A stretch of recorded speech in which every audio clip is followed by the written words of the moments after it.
Remember when we had that winter storm and there was snow covering everything?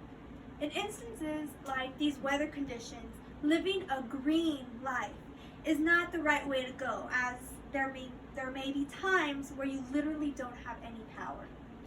The idea behind going green is both complex and time consuming, to the point where it's not really worth the switch.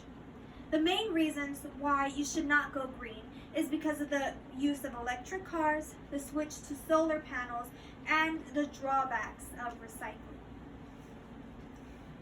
Today's environment does not require the need to go green for reasons such as the use of electric cars, the switch to using solar energy, and why recycling should not be taking place at all. As the years go by, people started believing that cars that need gasoline create too much fumes, so they switched to electric cars. They believe that fossil fuels hurt the environment, so they started putting solar panels on top of their houses, and they decided to turn every piece of plastic and paper into different plastic and papers that are way less quality. These are all examples of the negative changes people have been taking to better the planet. By switching to the use of electric cars, you are relying solely on a single charge that could falsely show a full charge and could leave you stranded. As for the recycling concept, it should not be done consistently or at all, as it would increase energy consumption and pollution to the environment. As stated in Advantages and Disadvantages of recycling tons of garbage will require the need for energy and may result in products that can pollute soil, air, and water. This issue alone will cause more problems than what we are already experiencing. One major harm of using solar energy is the amount of money being spent. As stated in the disadvantages of solar energy, like everything else that is left in the sun, solar powers will undergo deterioration from ultraviolet rays. If the solar panels get damaged, they will have to be replaced, which would cost more money as they won't be effective anymore. The only reasonable solution to this problem is to avoid the problem completely. Solar panels in the home, electric transportation, and recycling are not the great things that they are made out to be. They all have their drawbacks, and the technology is not yet at the point where it should be. Instead of implementing policies to recycle more products, a more efficient solution would be the ability to conserve. As mentioned in Recycling Advantages and Disadvantages, conserving more energy, paper, and water leads to less waste that sometimes gets distributed in the environment. Therefore, the more products and resources you conserve, the less you have to recycle. Solar panel manufacturing pollutes the environment. And some years into the future, solar panel disposal will be a huge problem. The panels contain pollutants like lead and cadmium. Researchers have concluded that solar panels should not be disposed of in a regular landfill due to these pollutants. An alternative of this could be to include rooftop gardens.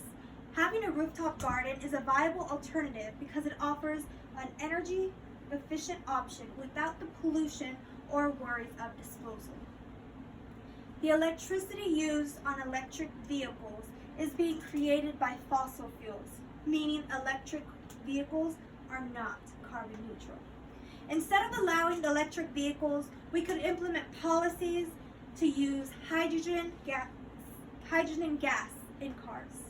This would allow for a more efficient energy source that provides longer travel distances, and it would use already what we have, the petrol stations. This solution is not all that matters, as the implementation is what is most important. Anti-Go Green plans are typically implemented by people who are financially inept to pursue a growing green lifestyle. It could also be time-consuming, so people who do not have enough time available to spare will likely oppose the going green strategies. For example, solar panels need more time to convert solar energy to electricity than drawing electricity straight from a power grid. They're also quite expensive, so people who can't afford it will likely say no. According to Solar Reviews, the cheapest Tesla is the Model 3, and the starting price is about $37,000 for a used vehicle. Conversely, the starting price of a brand new 2021 Toyota Camry is around $26,000. According to data from the U.S. Energy Information Administration, the average household electricity bill is around $120 per month. Solar panels can essentially cut the bill in half. However, the price for installation can range from starting at $17,000 to $23,000. The payment is made at the expense of the consumer. Those who do not wish to go green because this is a short term makes it more expensive. The success of the solution will be measured based upon how readily our current technologies will fare during the time it takes for the underdeveloped technologies to become sufficient enough for proper use. While there may be many renewable energy resources such as wind, hydro, and air, the problem lies in the fact that they are often inefficient. In conclusion, the conversion to solar energy, recycling as a whole, and the switch to electric cars should not be taking place at the moment. As of right now, the technology we have is currently not able to handle the change and would cause a lot of damage. When we had the winter storm, everything was covered with snow, especially the solar panels, and there was no power. Can we really depend on these panels when we need them the most?